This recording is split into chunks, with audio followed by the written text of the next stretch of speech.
Assalamualaikum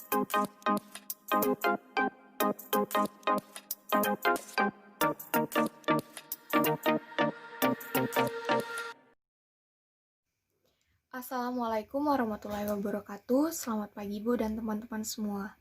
Perkenalkan, nama saya Vincentia Putri Dewa saya Begen BP 2016-0026. Di sini saya sebagai moderator sekaligus pembaca materi. Materi yang akan kami bahas kali ini yaitu kereaktifan sifat-sifat kimia dan fisika senyawa organik. Adapun poin-poin pentingnya, yang pertama gaya antar molekul, yang kedua titik leleh dan titik didih, yang ketiga kelarutan, yang keempat spektroskopi senyawa organik. Baiklah, untuk mempersingkat waktu, kami akan mempresentasikan hasil diskusi kami. Assalamualaikum warahmatullahi wabarakatuh. Perkenalkan, nama saya Puji Kurniawati dengan BP 2016-0022. Saya sebagai pembaca materi. Assalamualaikum warahmatullahi wabarakatuh. Perkenalkan, nama saya Dina Islamia, nomor PP 2016-0023. Di sini saya akan menjelaskan tentang titik leleh dan titik didih. Perkenalkan, nama saya Hisatul Nadila, nomor BP 2016-0024 sebagai pembaca materi. Assalamualaikum warahmatullahi wabarakatuh. Nama saya Azhara Pratiwi, nomor BP 2016-0025. Di sini saya sebagai pembawa materi. Perkenalkan, nama saya Albiar Ahmad, nomor BP 2016-0029. Saya sebagai pembaca materi. Gaya antar molekul. Gaya antar molekul adalah gaya tarik-menarik antar molekul yang saling berdekatan. Gaya antar molekul berbeda dengan ikatan kimia yang meliputi ikatan ionik, kovalen, dan logam. Semuanya adalah ikatan antar atom dalam membentuk molekul. Kita dapat mempelajari 3 macam gaya antar molekul. Yang pertama, gaya van der Waals, yang kedua ikatan hidrogen, yang ketiga gaya London. Agar kita dapat memahami gaya antar molekul dengan baik, kita harus memahami terlebih dahulu tentang apa yang dimaksud dipol dalam suatu molekul. Dipol. Dipol adalah singkatan dari dipolar yang artinya dua kutub. Senyawa yang memiliki dipol adalah senyawa yang memiliki kutub positif di satu sisi dan kutub negatif di sisi yang lain. Senyawa yang memiliki dipol biasa disebut dengan senyawa polar. Senyawa polar terbentuk melalui ikatan kovalen polar. Perlu diperhatikan bahwa dipol berbeda dengan ion. Kekuatan listrik yang dimiliki dipol lebih lemah dibanding kekuatan listrik ion. Ion terdapat pada senyawa ionik, di mana molekul terbagi menjadi dua, yaitu ion positif atau kation dan ion negatif atau anion. 1. Gaya van der Waals atau gaya tarik antara dipol-dipol. Gaya van der Waals merupakan gaya tarik antar dipol-dipol pada molekul polar. Molekul polar memiliki ujung-ujung yang muatannya berlawanan. Ketika dikumpulkan, maka molekul polar akan mengatur dirinya atau membentuk formasi sedemikian hingga ujung yang bermuatan positif akan berdekatan dengan ujung yang bermuatan negatif dari molekul lain. Tapi tentu saja formasinya tidak etis atau tetap, karena sebenarnya molekul selalu bergerak dan bertumbukan atau bertabrakan. 2. Ikatan hidrogen. Ikatan hidrogen adalah ikatan yang terjadi antara atom hidrogen pada satu molekul dengan atom nitrogen, oksigen, dan fluor pada molekul lain. Gaya tarik dipol yang kuat terjadi antara molekul-molekul tersebut. Gaya tarik antar molekul yang terjadi memiliki kekuatan 5-10% dari ikatan kovalen. 3. Gaya London. Gaya London merupakan gaya antar dipol sesaat pada molekul nonpolar. Seperti yang kita ketahui, molekul nonpolar seharusnya tidak memiliki kutub atau polar, sesuai dengan namanya.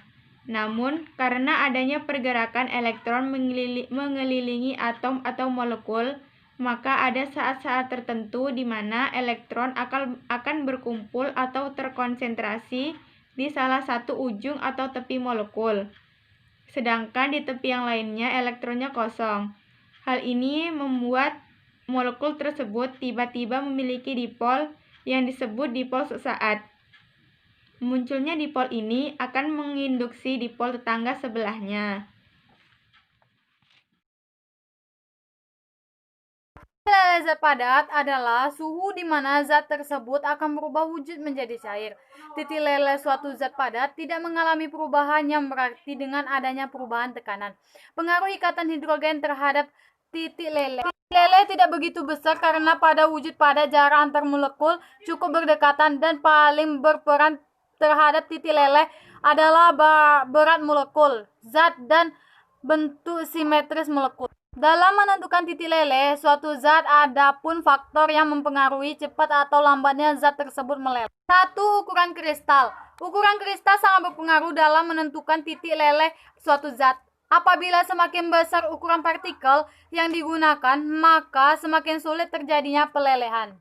Kedua, banyaknya sampel. Banyaknya sampel suatu zat juga dapat mempengaruhi cepat lambatnya proses pelelehan. Hal ini dikarenakan apabila semakin sedikit sampel yang digunakan, maka semakin cepat proses pelelehannya. Begitu juga sebaliknya, semakin banyak sampel yang digunakan, maka semakin lama proses pelelehannya. Ketiga, pemanasan dalam kapiler. Pemanasan dalam suatu kapiler harus menggunakan bara api atau panas yang bertahap. Selanjutnya akan dijelaskan oleh teman saya Hizatul Nadila. Titik didih. Titik didih suatu cairan ialah temperatur pada mana tekanan uap yang meninggalkan cairan sama dengan tekanan luar.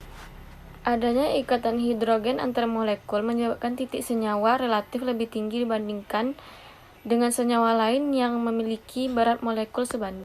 Titik didih senyawa golongan alkohol lebih tinggi daripada senyawa alkana. Dengan demikian juga titik didih air lebih tinggi daripada aseton. Titik didih dapat digunakan untuk memperkirakan secara tidak langsung berapa kuatnya daya tarik antar molekul cairan. Cairan yang gaya tariknya antar molekulnya kuat, titik didihnya kuat dan sebaliknya. Apabila gaya tariknya lemah, maka titik didihnya rendah. Ketergantungan titik didih pada gaya tarik antar molekul terlihat di mana titik didih beberapa senyawa halogen dari unsur-unsur golongan 4A, 5A, dan 7A. Kita lihat senyawa golongan 4A terlebih dahulu. Karena bentuknya yang ideal, yang ukuran atom yang naik dari atas ke bawah. Sifat paradik unsur titik didih dan kelogaman. Satu periode dari kiri ke kanan makin bertambah puncaknya. Kemudian menurun drastis sampai golongan 8A. Satu golongan 1A sampai 4A, atas ke bawah makin rendah titik didih dan titik lelehnya golongan 5A sampai 8A, dari atas ke bawah titik didih dan titik leleh makin tinggi. Dalam menentukan titik didih suatu zat, ada pun faktor-faktor yang mempengaruhi cepat atau lambatnya zat tersebut mendidih adalah 1. Pemanasan. Pemanasan harus dilakukan secara bertahap agar diperoleh interval yang tidak terlalu panjang. 2. Tekanan udara. Tekanan udara mempengaruhi titik didih suatu zat. 3. Banyaknya zat yang digunakan. Zat yang digunakan juga mempengaruhi titik didih suatu zat, di mana semakin banyak zat yang digunakan, semakin lambat juga proses pendidihannya, sehingga titik didihnya meningkat. Nah, pada kali ini, saya akan menjelaskan tentang kelarutan. Kelarutan adalah jumlah maksimum suatu senyawa atau zat yang bisa larut dalam sejumlah pelarut. Satuan kelarutan adalah mol per liter. Karena satuan kelarutan sama dengan molaritas, maka kelarutan juga bisa didefinisikan sebagai konsentrasi zat yang masih bisa larut dalam suatu pelarut. Nah, kalau kita tinjau dari sifat kelarutannya, kondisi garam dibedakan menjadi 3 kondisi. Yang pertama yaitu kondisi tidak jenuh. Maksudnya, kondisi saat konsentrasi nyata suatu garam belum melampaui kelarutannya, sehingga masih bisa larut. Yang kedua, kondisi tepat jenuh. Maksudnya, kondisi saat konsentrasi nyata suatu garam sama dengan kelarutannya, sehingga zat tepat mengendap. Nah, yang terakhir ada kondisi larut jenuh. Maksudnya di sini yaitu kondisi saat konsentrasi nyata garam melampaui kelarutannya, sehingga zat yang mengendap lebih banyak daripada yang larut. Nah, selanjutnya saya akan menjelaskan tentang kelarutan garam. Saat kita melarutkan garam dalam air, pasti akan terbentuk larutan elektrolit. Nah, teman-teman pasti tahu apa itu elektrolit. Ya, elektrolit adalah zat yang mampu terurai menjadi ion positif dan negatif. Nilai kelarutan garam di dalam air bervariasi, mulai dari kelarutan yang terbatas sampai tak terhingga. Nah, contoh garam yang memiliki kelarutan tak terhingga di dalam air adalah garam dapur, atau yang biasanya kita sebut dengan NaCl. Maksudnya di sini, sebanyak apapun NaCl yang dimasukkan di dalam air, seluruhnya akan larut tanpa terjadi endapan. Itulah mengapa NaCl sering digunakan untuk memasak. Coba teman-teman bayangkan, kalau aja NaCl itu tidak bisa larut sempurna, pasti kita akan merasakan butiran halusnya saat makan. Nah, teman-teman, ternyata ada juga garam yang kadar kelarutannya di dalam air itu terbatas. Nah, ini maksudnya di sini, garam akan membentuk endapan jika mencapai konsentrasi tertentu. Sekian dari saya, terima kasih. 4. Spektroskopi senyawa organik. Spektroskopi. Spektroskopi adalah studi mengenai interaksi cahaya dengan atom dan molekul. Radiasi cahaya atau elektromagnet dapat dianggap menyerupai gelombang. Cahaya dapat bersifat ganda, bersifat sebagai gelombang dan partikel. Lambda sama dengan panjang gelombang, yaitu jarak yang ditempuh oleh gelombang selama satu siklus dengan satuan per siklus.